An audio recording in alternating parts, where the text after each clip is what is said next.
My name is Katie Stanovic, and I'm thrilled and slightly nervous to be taking over from Kate. Quick thank you to her for making such an incredible series. A little bit about me. I'm manager of individual philanthropy at Food and Water Watch, and I've been here about 4 months, and I'm based in New York City. And overall, I'm just really grateful to be a part of this community that is so dedicated to a just future for everyone.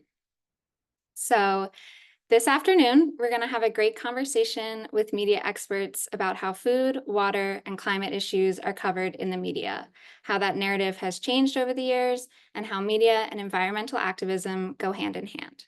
Before I introduce our panelists, I'm going to give people another minute or two to get logged in. In the meantime, I'll go over a couple of reminders and announcements for upcoming events. Starting with a couple quick Zoom reminders.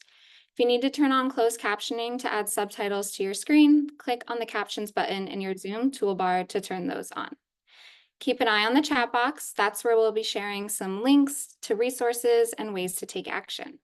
We will have some time for Q&A at the end, so if you have questions as you're listening, please add those to the Q&A box. Finally, I am recording this event, and we'll share that later this week in a follow-up email, and I'll also include the links to resources we share today. Before we get started, just a bit of background on Food and Water Watch for those who might be new here. We are a national organization fighting for sustainable food, clean water, and a livable climate for all of us. One of the main ways we do this is by mobilizing grassroots power in communities across the country. Together, we're advocating to reshape our food system, ensure everyone has clean, affordable water, and fighting the fossil fuel industry at every turn. It's thanks to members like all of you here today that we're able to do this work and stand up to powerful industries and corporations who are taking advantage of our communities and our planet.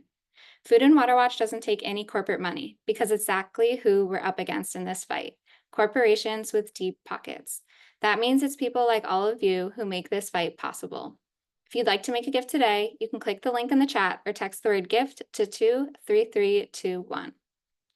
Finally, we've got some exciting events coming up in the next few months. In September, as part of our Livable Future Live series, we're hosting a special event celebrating the 10th year anniversary of our historic victory banning fracking in New York State. Together, we'll look back on that victory, how it changed the landscape of what's possible in the off fossil fuels movement, and where we're continuing to fight fossil fuels across the country. We'll put a link in the chat where you can sign up. Then, in October, with the election just around the corner, our sister organization, Food and Water Action, is going to be hosting some Get Out the Vote events every Tuesday. Follow the link in the chat to learn more and to sign up. Now, for today's topic, food, water, and climate in the media. Over the past few decades, we've seen some pretty big shifts in how these issues are covered. Today, we're joined by experts who will share their perspectives on why we've seen this shift, how news and media can educate and engage people in our fight for a livable future, and what we can do to continue to push for stronger narratives in the news and uplift our fight for solutions to protect our planet. With that, let me introduce our speakers. Leading today's conversation is Food and Water Watch's Managing Director of Public Affairs, Mark Schlosberg. He's been with us since 2008, working in organizing, research, and communications. Welcome, Mark. And our first guest is Liza Gross, the California reporter for Inside Climate News. She's an award-winning journalist and investigative reporter who specializes in conservation, environmental health and justice, and agricultural and oil and gas issues through a climate lens. Her stories reflect her wide-ranging interests and curiosity about the natural world, power imbalances, and the misuse and abuse of science for private gain. Happy to have you here, Liza. Great to be here. Last, we are joined by Aimee Dewing, who has worked with leading foundations, advocacy organizations, and community groups to foster the most progressive conversations happening today, including organizing events for President Obama and Vice President Gore's Climate Reality Project. She also serves as communications manager for Last Chance Alliance, a coalition of diverse groups working to end oil drilling in California and help frontline communities stand up to toxic polluters. Thank you so much for being here. So I'm really excited to hear what y'all have to say. As said earlier, we'll have time for questions at the end. So as you're listening and you're thinking of something for Liza, Aimee, or Mark, just add them to that Q&A box. And for now, I'm going to turn things over to you, Mark. Thanks so much, Katie, and thanks, Liza and Aimee, for joining us. I'm really excited to be in conversation with the two of y'all as we talk about the media landscape and coverage of food, water, and climate issues. These are huge issues. They're often viewed as long-term issues, which poses challenges in terms of media. And so those are some of the issues we're going to look at. How do we get these issues out there? How do reporters and advocacy organizations work together to get these issues out there? And what can you do, people and members of the public, to help affect better and more responsive media coverage? Before we get into all those questions, let's just start by introducing yourselves. And maybe each of you could just talk a little bit about your role and what kind of responsibility you feel in terms of covering or promoting these issues and getting them into the public to care and be engaged in them. Maybe we'll start with Liza and then go to Aimee. Sure. So Liza Gross, investigative reporter with Inside Climate News. Before I joined Inside Climate News, which was about 3 years ago, I covered primarily environmental health, toxics, agriculture, all sorts of things, but really with a focus on how corporations abuse science for private gain. And I guess the way I think about my work, I certainly want readers to be engaged, but I also want policymakers to be engaged. And I want to, basically to show readers whether they are really doing a good job and should be, keeping up what they're doing, or if they're failing to uphold their obligation to the public. And I see my responsibility as to obtain what legendary investigative reporter Carl Bernstein calls the best available version of the truth, to hold the powerful accountable and inform the public about what they need to know to make informed decisions. Go ahead, Aimee. Hi, everyone. Aimee here. I'm a communications strategist who's been working on environmental justice and climate campaigns for the last decade. And wow, this is really a lifelong commitment for me. I'm driven by a strong sense of purpose and dedicated to holding industrial polluters accountable for poisoning our communities and our air and our water and our food and our planet. And for me, I'm a very purpose-driven person. Like, I'm so fortunate to have made a career out of this, but it's like my whole personality. And I will continue to advocate for change throughout my entire career and through my life. So people can learn a little bit more about you and also sort of the impact that your work has had and the impact that reporting can have.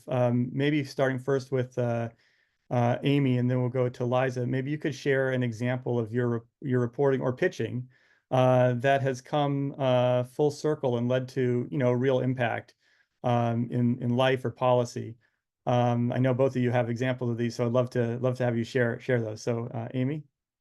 For sure. Well, in my role, I work with community groups, frontline organizations, advocacy organizations like Food and Water Watch, and foundations, and really help develop talking points, media narratives, work with reporters, pitch press, and really drive stories. And, we find more often than not, media is a surprisingly effective tactic to impact policy, shake up agencies, influence, inspire, or just frankly irk lawmakers into getting them to do what you want. And here in California, I have two examples I'll share. Groups with Last Chance Alliance, over 900 organizations fighting to move California beyond oil, use several different tactics to maintain like regular touch points with reporters, including tracking drilling permits, conflicts of interest, industry lobbying numbers. And one example that comes to mind is in 2019, two watchdog groups with our alliance found that fracking permits had doubled under Governor Newsom's first few months in office. And also there were financial conflicts of interest at the oil regulator. They owned, stock in the companies that they were meant to be regulating. So we broke this story, and it led to a wave of coverage that resulted in Governor Newsom firing the top oil regulator and really making it his mission to kind of clean house at the agency. So, sometimes it's hard to see like a one-for-one sort of result from our work, but that was a very clear indication of how we broke a story, and it had like major implications for our state oil regulator here in California. Another example, I wanted to uplift this one because, Liza helped, impact some of our work here with her incredible coverage. In 2022, our groups, after a decade of frontline community-led advocacy and organizing, helped pass a landmark health and safety law to protect communities from neighborhood oil drilling. And Newsom signed the law on a Friday, and by Monday, the oil industry had filed a referendum to challenge the law, and really in an abuse of our democracy. And I started hearing reports from colleagues, organizers, community members about these unscrupulous tactics by the oil industry to arm signature gatherers with misinformation. They were standing outside gas stations and supermarkets and really just straight up lying to California voters to collect votes to get their ballot initiative on the November ballot. And we know the oil industry, the only way to get voters on their side is to lie. So we collected a lot of these stories and started reaching out to reporters. And Liza produced a great piece that really tracked a lot of these stories, personal impact of people talking to these signature gatherers. And it really increased not only media attention and further stories, but it increased public scrutiny of oil industry lies. And I'm happy to say that earlier this year, the oil industry pulled their referendum. And I like to think that this initial media work that we did, and thanks to Liza, had a big impact on us really owning the narrative that the oil industry was straight up lying to voters. Yeah, that was a fantastic story and reporting and gathering of stories. And it really did make a difference. And, Food and Water Watch was involved in this campaign for many years, and very happy to be part of it in coalition with a number of groups across California, of environmental justice groups and others. And the work that Aimee did on this was really, really great. Maybe I'll kick it over to Liza, since we were just talking about a story that you wrote. So you could share example as well. Well, I'll just start with this. Thank you so much, Aimee, for mentioning that story, and also for coming to me, because this is really a good example of how reporters depend on activists and community members in a lot of cases to find out about things that are happening, even in our own communities. I mean, a lot of times we're just, up to our eyeballs covering other things, and we can't keep track of everything happening. So that was a really good example of, then I went out when you told me that these signature gatherers were lying to people, which I knew happened in other cases and other, initiatives, and the referendum process, I think most of us know, is pretty messed up, and are co-opted now by industry interests when it was supposed to be direct democracy. The voters directly decide. But so I went out and I started to go to various neighborhoods, and I actually went to Berkeley Bowl, and also Rockridge, which is right next to Berkeley, very, very progressive parts of the San Francisco Bay Area. And it was amazing. Like right away, a signature gatherer started telling me to sign the petition because it would protect people from oil and gas drilling. And I'm like, wait a minute, I actually know what you're talking about, and I've covered this issue, and that's not true. And then I asked him to read what it said on the initiative, and he's like, no, that's not what it means. I'm like, okay. And so I took a picture. We had to blur it out, but I took a picture of the, petition, and, here's what it says, and that's not what you're telling people.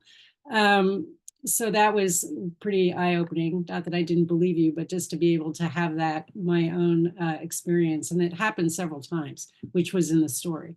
And another story, which is not exactly food and water, it's sort of more ecosystem, but I would like to just mention it because it did have, it's rare that our reporting can have such a direct impact. And in this case, it's actually something I've been covering for years, 20 years, a long time. How people interact with mountain lions in the landscape. So carnivore conflict is a huge problem. And I think it relates to a lot of the other issues that you guys care about.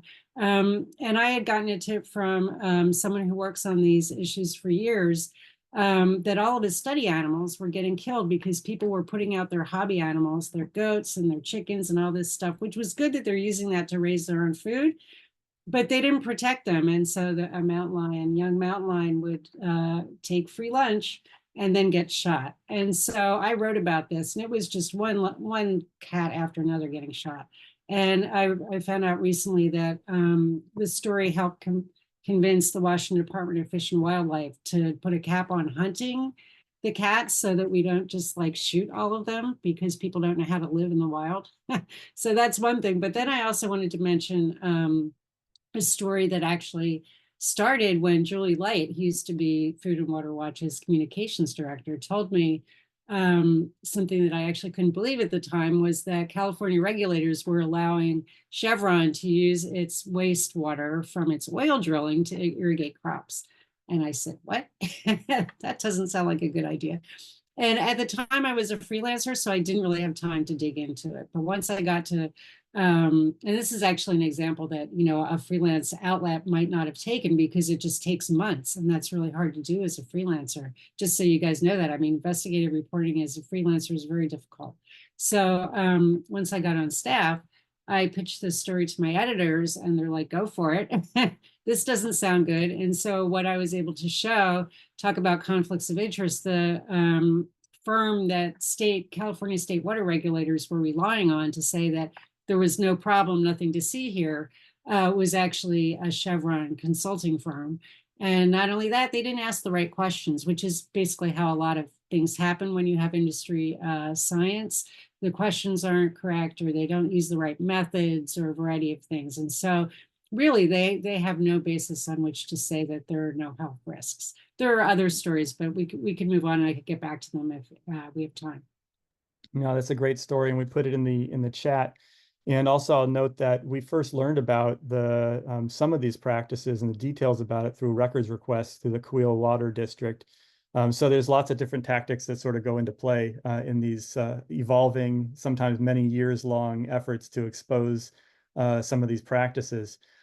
Coming back to what Aimee, what you were talking about in terms of you know, the pitching, you know, the story that you were working on and that you exposed regarding the conflict of interest, it kind of made me think about just sort of the way our media landscape has changed and how that challenge of pitching stories may have changed over the years. I know you've been in this industry for some time, and maybe you can talk a little bit about some of the evolution you've seen in news coverage in the media landscape, and how are these changes like impacting strategies that you see that are maybe successful on these topics to kind of keep them front and center? Yeah, thanks, Mark. That's a great question. Let's see. I mean, you know, even just over the last decade that I've been working in the climate space, like the landscape has changed so drastically in terms of how we think about climate. I think that, you know, climate change was seen as this like, or it was depicted as this like distinct abstract issue. And, you know, the image of a polar bear on a melting iceberg was like our go-to visual. And over the last decade, we've shifted the narrative toward more human-centered stories. Now, you know, the focus of climate change is how it directly impacts people's lives. In my media trainings with frontline community members and activists, I really emphasize the power of vivid, sensory-driven storytelling to talk to reporters when talking to reporters. You know, I encourage people to share their experience firsthand. Like, what were they smelling when the rig was erected and they started drilling for oil in your neighborhood? How did your eyes and throat burn while you were being evacuated from your home in a climate-driven wildfire? These personal details really resonate with decision makers, with audiences, and it makes this an impossible to ignore issue. And I think the rise of like human interest driven stories has really shifted the media landscape. And like, it's no surprise, we all know that the journalism industry is facing significant challenges just in terms of resource constraints and downsizing. But you know, we continue to see that reporters are receptive to media pitches and press releases, and it remains like a valued resource for journalists. And so it underscores the importance of our media efforts of getting our stories out in front of the right reporters. And, you know, it's just more reason to stay steadfast in our media efforts and our media outreach, because it continues to play a pivotal role in the stories that journalists are covering. So, you know, it's a rapidly evolving media landscape, but I really think that emphasizing these firsthand impacts is a really powerful way to convey the urgency of this issue. Liza, I don't know if you want to weigh in on this also, and maybe like talk a little bit about your perspective on how, you know, kind of coverage of climate change in specific has evolved. Sure. I mean, so I do think it seems to me that coverage has moved from sort of focusing on how industry is denying the science to, sort of getting into how scientists are seeing climate change evolving, to really doing what Aimee was saying, is sort of covering the personal impacts of what is happening to people on the ground.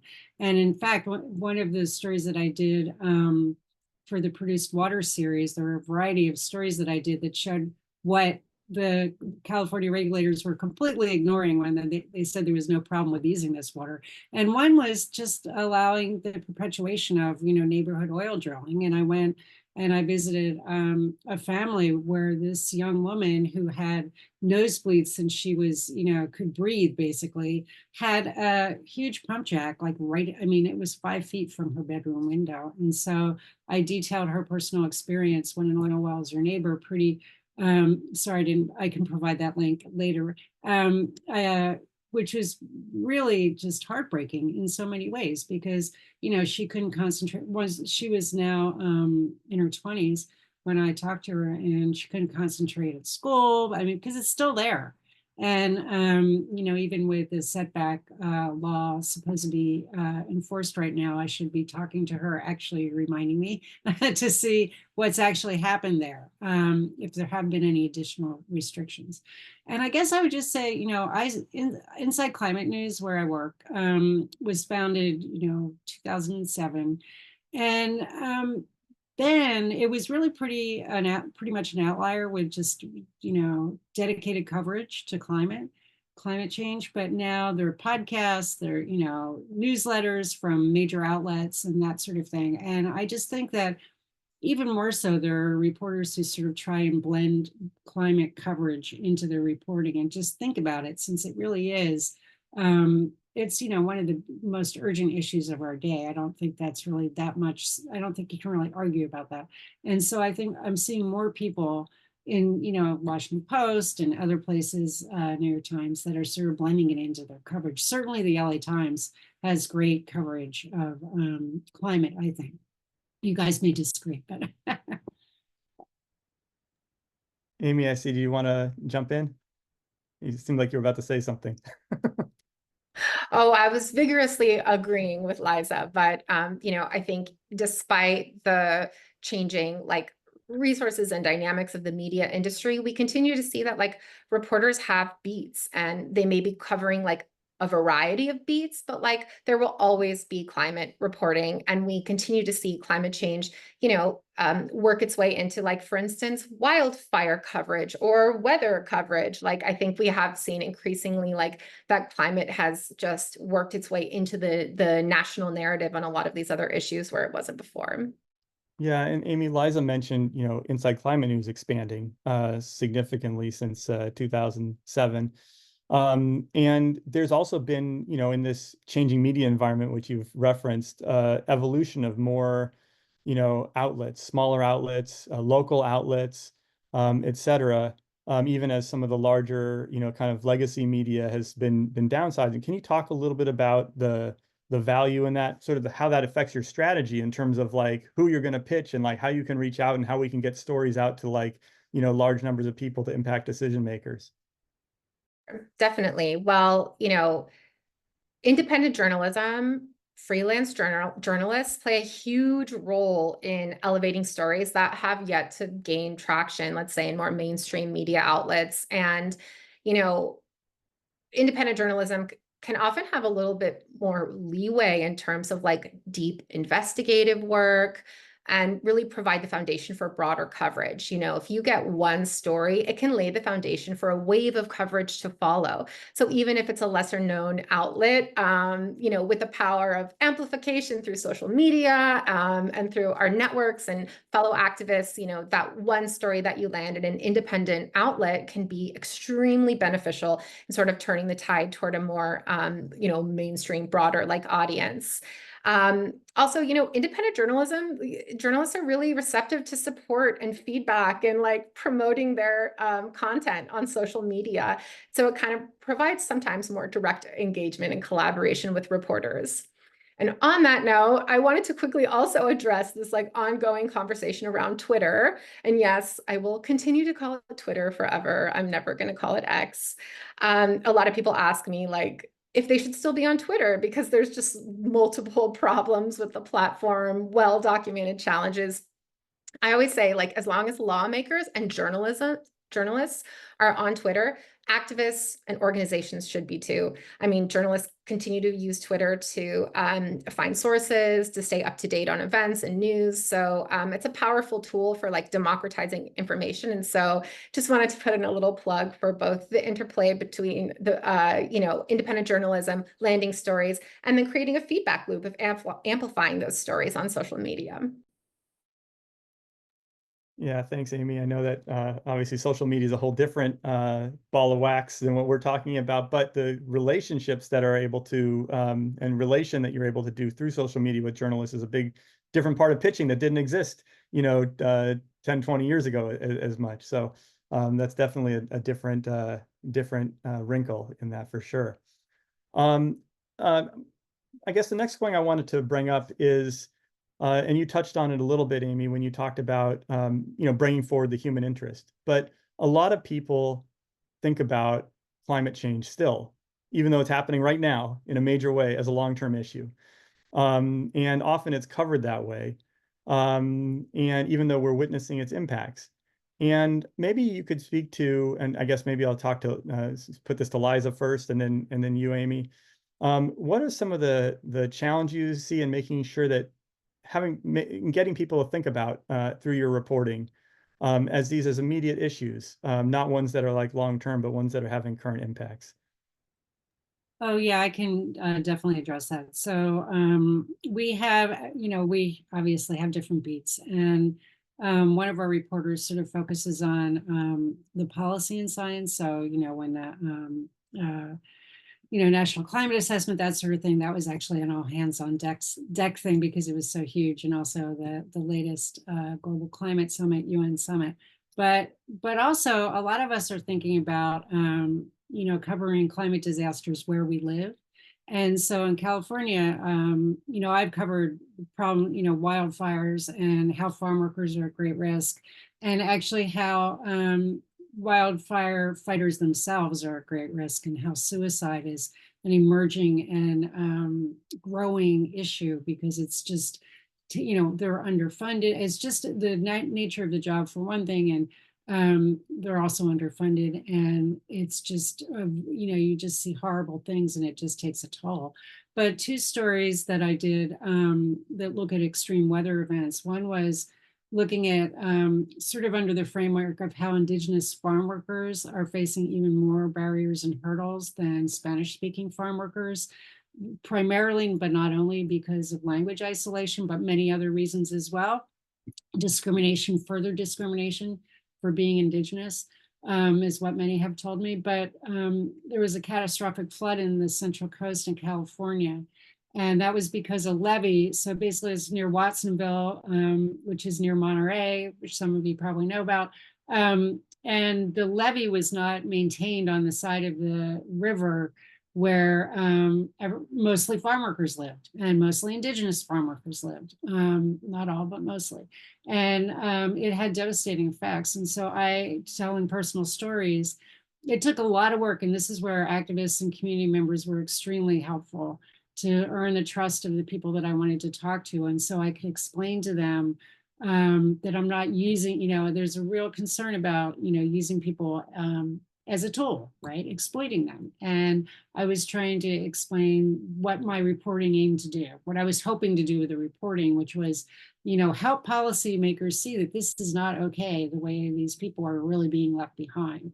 And it took a really long time to sort of do that legwork, but also because they spoke Mixteco and not really much Spanish either, so that was taking a while to get the translators, but it was really important, and I hope more people do that. Reporters take the time to make that effort. The other thing was this was a data-driven story, looking at how many farm workers and Indigenous as well are actually dying in heat. So it's notoriously undercounted. because for a variety of reasons, including that medical examiners don't know how to recognize the, heat stress. And so they, say it's a heart attack. Well, heart attack and respiratory, distress are two of the leading causes of death, or two main causes of death due to heat stress. And not only that, in the Central Valley, which is where many farm workers work, it's terrible air, and emerging research is showing that the interaction of heat and pollution are synergistic, have synergistic effects. So it's like more than the sum of their parts. And so that both of those stories, advocates and community members told me, were very widely shared amongst their network and also among policymakers. And so again, getting back to what I was saying at the beginning, I really hope I have policymakers in my mind as part of the audience, not just, those are readers in my mind, and they need to know what's happening. So because they're the ones who have the powers to make changes. Awesome. Aimee, you have thoughts on this topic too? Well, I love what Liza said. I guess, and maybe I said this earlier, I'll just add that for me, it's all about like reframing climate into personal, making it personal, where a global problem suddenly becomes a local problem or an individual problem. And, folks that are like waking up every day with bloody noses or sore throats, or there's like lead in the soil around their homes. Like these personal touches and personal impacts really really can have the power to move people and garner media attention. So I think reframing climate as something that is an urgent issue that's already touching our lives is really important. Someone might not think they care about climate change, but suddenly they read that their wine or their coffee or something is being impacted, and it hits different. So I think we have a power to really expand our audience by continuing to use storytelling. Speaking of kind of how we tell a story and messaging, a lot of this is like really heavy stuff. And people also are feeling like, report feeling increasing climate anxiety. And as a reporter and as somebody who's pitching stories and trying to change the, narrative and influence policy, how do you kind of strike a balance between the doom and gloom of what the stories are and also providing some hope and solutions? And how do you think about that? Because I think that's something that a lot of people in the climate movement are, struggle with. Yeah. Aimee, you want to start with that one? Oh, sure. I was wondering if I should just jump in. Yeah, go ahead. Let's see. Well, first, I want to say that like it takes so much strength to be vulnerable with in the media and with a reporter, and anyone who shares their story of how they're personally impacted by pollution, by climate change, is an absolute rock star. And so it's my responsibility to like protect them the best I can and take care of them.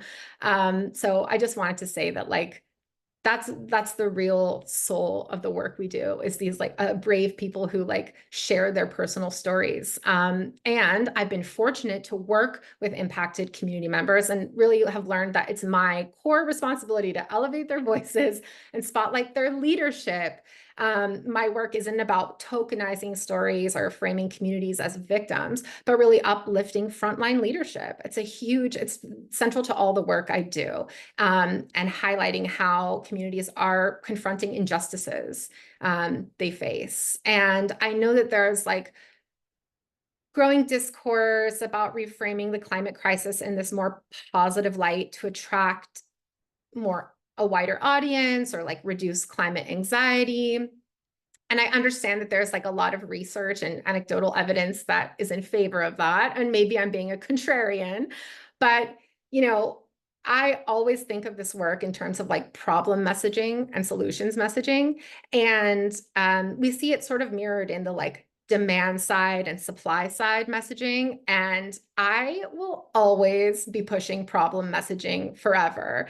Maybe I'm going against the grain here, but like I strongly believe in the power that we hold to push the problems that are happening in our world and get them in front of media. And so as long as like oil drilling is happening in people's backyards and water supplies are being contaminated by fracking, I'm going to talk about the problem. And I know that some people like the framing this as a more positive, solutions-oriented approach, but I remain committed in my approach to really underscore the urgency, knowing that, as I said before, we are also elevating the leadership of communities impacted by industrial polluters and not just the impacts. Yeah, absolutely. You definitely see that in the the supply side campaigns versus the demand side campaigns, the trying to talk about the problems with oil drilling, fracking, on ag side, factory farming, and as opposed to talking about solar panels and wind farms, which are also important, but it's the supply side is maybe under addressed at the national and state levels. Liza, question for you. As a reporter, maybe you can give us a little more insight into sort of how things work on your end. Can you maybe talk a little bit about the dynamic between reporters and editors, how coverage decisions are made, and how you decide to look at a story? Yes, and I think if I could just respond to a couple of things that Aimee Sure. said, is that I completely echo everything that you said. If you're an outlier, then I am too. But there's a reason that investigative reporters and editors have the acronym IRE, because basically you're outraged by the injustices that you see, and it's a pretty powerful motivator. And I would just say that the solutions are baked into the problem. For instance, if you have no idea what is going to happen to people when you use oil-filled wastewater to irrigate crops, stop doing it. That's pretty clear. That's a pretty good solution right there. And also not painting people as victims is really important. And I think a lot of reporters are moving away from that. Some people don't, but that's really important. And raising up the voices of the youth who are, especially in the oil and gas movement, for the oil wells and all that, have really risen up, I think, and are really leading the charge. And so, sorry, Mark, I'll get to your question now, but I just wanted to say that we think about, reporters think about it that way a lot too. So basically, how it works is, we're a pretty small newsroom, and there's so much to cover. It's intimidating to think about it sometimes, overwhelming. And I'm the only California reporter, and there's a lot going on in California. So we basically meet every week and regularly, all the reporters with the editors, and we talk about things that are coming our way, and what we hope to cover. And the editors then have the higher view about what everybody's working on. And so, or what holes you might have in what you're thinking about your story, or what angle maybe would be better for you to take. And I'll just say a couple things about what it makes an ICN story is sort of not just doing something right off the news that's sort of straight. I mean, we sort of do a little bit of that, but not just doing a straight news story in the sense that you're not providing any context or analysis. And so we try to add more depth to it. And so, it could be that it might take a little longer. And so it's up to the editor to decide whether he can let us free to do that for a while or not. And so it is incredibly dynamic process. We might have decided on one thing, and then it turns out, whatever the news is, I don't know if, when Biden dropped out, I mean, that was kind of a big thing. So, or, maybe if Newsom had decided, yeah, he really is running, I mean, we would just have to drop things and do that. So that's kind of how it works, I guess. And I would just also say that, don't get frustrated if you send reporters things and they don't respond. We might still see it, but we just haven't had a chance to respond, or if we might want to do it, but we can't because we just can't do everything. But we do really appreciate getting that information from you guys. And then I guess I got one last question, then we'll move to Q&A. And I guess I'll go to Liza first with this, and then Aimee. What do you think that organizations like Food and Water Watch can bring to elevating climate stories? And, how do you partner with organizations? And then also, if you could share a little bit about what everyday people can do to help influence media coverage. What can people on this call, on this webinar right now, do to help affect media coverage? Sure. So one thing I really, really appreciate, and I know other reporters do too, is if you guys happen to have access to data sets that are not necessarily publicly available, or, because somebody in your group has actually done the, pulled the data, done the analysis, et cetera. That is something we would definitely value. We would probably have to independently verify things, but we would definitely value that. And also, if you have reports or analyses coming out, it really helps to have an embargo longer than a couple days, because a lot of times we can't really do anything with that. So maybe a couple weeks or even longer. And, of course, we would honor the embargo for that. And I think, just for activists and the general public, I mean, let us know what's happening in your community that you feel is undercovered and has not and deserves coverage, because it has wide-ranging, consequences either for sort of health or the environment, or, policymakers not doing their jobs, any of those sorts of things. And so I still, I get tips from community members. Often we just go out and talk to people, like at events and stuff, and find things out that way. So yeah, no, we appreciate hearing from y'all, everybody. And I'll add that advocacy organizations like Food and Water Watch are playing an absolutely pivotal role in amplifying stories and policy developments that might otherwise go absolutely unheard and unseen. And what I love about Food and Water Watch is that y'all are like in the trenches, so to speak, on a lot of fights across the nation. And there's expertise, on the ground insights that help to really frame issues for the public and policymakers, and provide an opportunity to share with reporters just a wealth of knowledge and resources, like Liza was saying, like data, like reports, like visuals, like great photos from your protests, networks of experts and spokespeople who can tell their stories. And all of these elements really help bring stories to the forefront and are absolutely critical in making change. Thanks, Aimee and Liza. Really appreciate those answers. We are going to now go to some questions from our audience. Here's the first one. What are ways readers can fact check information? I'm assuming that's information that are in stories or something like that. So yeah, if somebody wants to take that.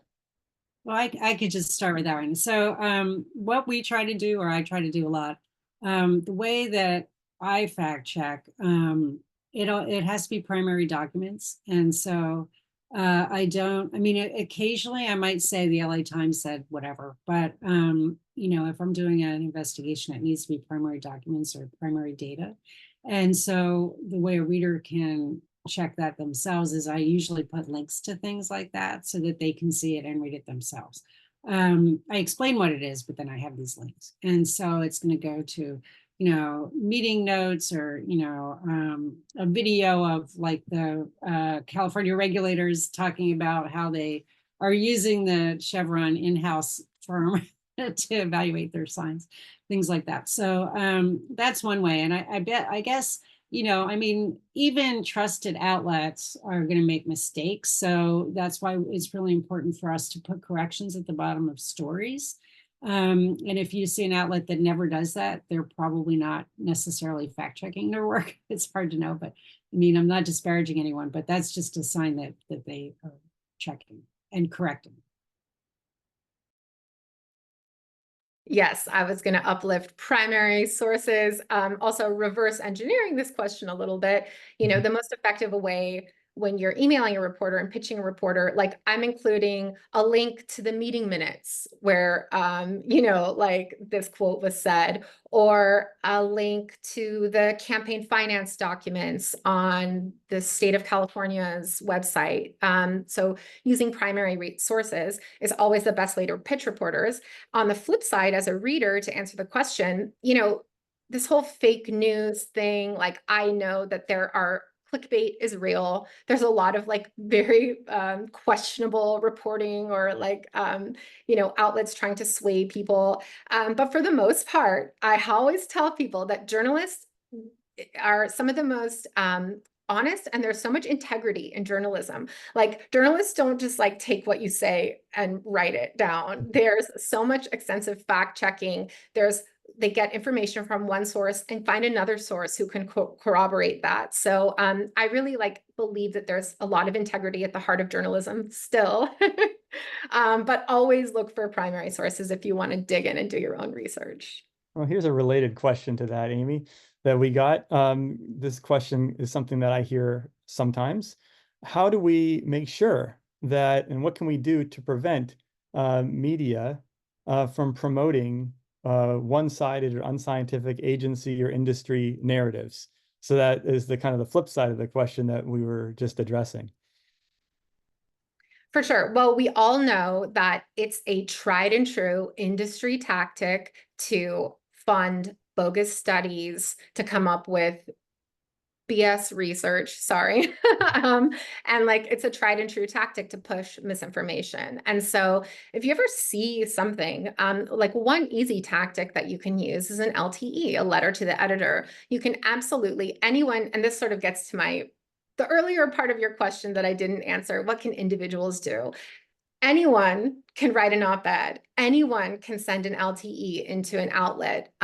Anyone can email a reporter. And so sometimes from the outside, the media industry maybe looks hard to crack into, but the truth is a lot of reporters have their email addresses online, and you can send them an email and ask for a correction in a story if there's a specific correction that you can have a proof point for, or start building a new narrative and try and shift reporters away from a certain line of coverage that they've been, putting out there by introducing them to new sources, new resources of information, et cetera. Great. And I know, Liza, you made the point that even if people email reporters, and they don't really get a response, it doesn't mean that they didn't read the email or they didn't see what you said. So it's still worth doing. I would definitely say it's worth doing. I mean, it's a lot of us work pretty long hours and weekends, and so it's just really difficult to manage everything that we need to do. Just keep that in mind. And sorry for that, but it means that we can't respond to everything. And I would just also say that, I mean, that just sounds kind of like bad reporting if it's, if you're just promoting misinformation, you didn't do the work to just figure out what's actually happening. I mean, that's, or it could be that there's some sort of a debate, that it's really not clear which side is, if there are two sides, which side is accurate and which one isn't. Because sometimes activists can push narratives that aren't real. I mean, I've run into that. So, I mean, you just need to make sure, as a reporter, you need to make sure what's really happening there and do that best available version of the truth exercise to check. And here's another question that we got, and I think this is particularly for our organization because we're doing lots of events. We've got volunteers that are doing lots of events. And the question is, what is the best way to build constructive relationships with media before events happen, like a city council meeting or a rally or something that our volunteers or activists might be engaging in? I'll jump in from the organizer side, and then maybe Liza can tell me if it's accurate or not. But how I like to, I think sometimes there's a lot of pressure on organizations or individuals to produce a press release, but I find it's really effective just to email reporters with tips, with intel, with information on a regular and consistent basis. And that's really how you form a relationship and sort of become a trusted source. And before an event, I might share with reporters background information. I might connect them with speakers or impacted community members who are directly affected by the issue. I do put out a media advisory before an event. And always, if I'm doing an in-person event, I push broadcast to show up.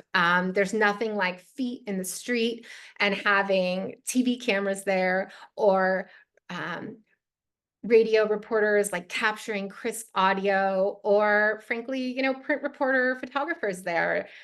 One photo can become the stock photo that they use for all their climate coverage moving forward. So especially when I'm doing events, I really put an emphasis on broadcast and yeah, creating regular touch points with reporters leading up to and following the event. Liza, you have any other tips on this for people? Yeah, I would say, I mean, basically, everything Aimee said. And I mean, getting to know reporters in your area, like, say, can we go out for coffee or something like that? I just want to tell you what we're working on. I mean, there are many people I've done that with. And sometimes they'll just call me with stuff, which is, if I couldn't answer the phone, I won't, but if I can, I will. And then that's often a quicker way to just like get immediately to what's going on there. And yeah, I mean, we just want to know what's happening. If it's better if it's like closer to where we live, so we don't have to like, make huge plans. But yeah, just let us know what's going on. Awesome. Well, Aimee and Liza, I want to thank you both so very much. We're going to kick it over to Katie in a sec, but before I do, I just wanted to see if there's any other things that you'd like to share or closing comment you would like to make.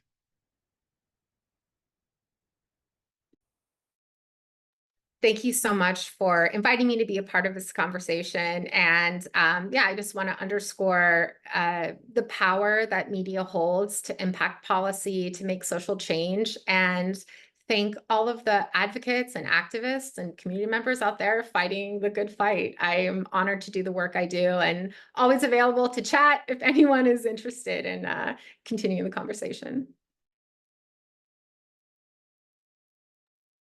All right. With that, thank you so much to both of you, and I'll kick it back over to Katie. Yeah, thank you so much. There's just a few more things that I'm going to go on to say after this. But first, Aimee, Liza, thank you so much for joining us today. It's just so interesting to hear how much a local community is important in journalism, how it goes both ways. Like that is really such a source of information. So, everybody here on this call, like we are just as important to this work as the work you all are doing. I mean, granted, your work is very important too. So thank you so much. We're really glad to have allies like both of you. So before we head off this afternoon, I just want to share a few opportunities to be a part of what we talked about today, which is, changing narratives and fighting for a livable future. So there are tons of ways you can get involved with Food and Water Watch as a volunteer. We have local teams in many states across the country, and we also have a national team and issue-focused teams working on things like food, water, climate, and plastic, which you can be a part of no matter where you live. A great place to start is our monthly first-time volunteer action call, which happens every month, and our volunteer leaders can help you plug into the opportunities you're most excited about. And then again, just a reminder about our upcoming events. So next month is a celebration. We'll be talking about the 10-year anniversary of our victory in passing New York's historic fracking ban, how this paved the way for future wins against the fossil fuel industry across the country, and what's in store next. We can face a lot of challenges in the work that we're doing. So I just think it's really important that we take the time to celebrate these big moments. And it's really great to reflect on how far we've come, because we really have come far. You can sign up for that at the link in the chat. And then finally, it's members like all of you who power all of our campaigns. If you'd like to become a member today with either a one-time gift or by setting up a monthly gift, you can do that at the link in the chat. Since we don't take any corporate funding, every dollar counts. And that's all for today. As I mentioned, we were recording today's conversation, so I'll be emailing that out tomorrow. You'll also get an email or text notification in about an hour to share your feedback about today's event. Please leave a comment for us. Thank you all so much for joining us and for all you do for Food and Water Watch and to protect our planet. And I hope you have a wonderful afternoon.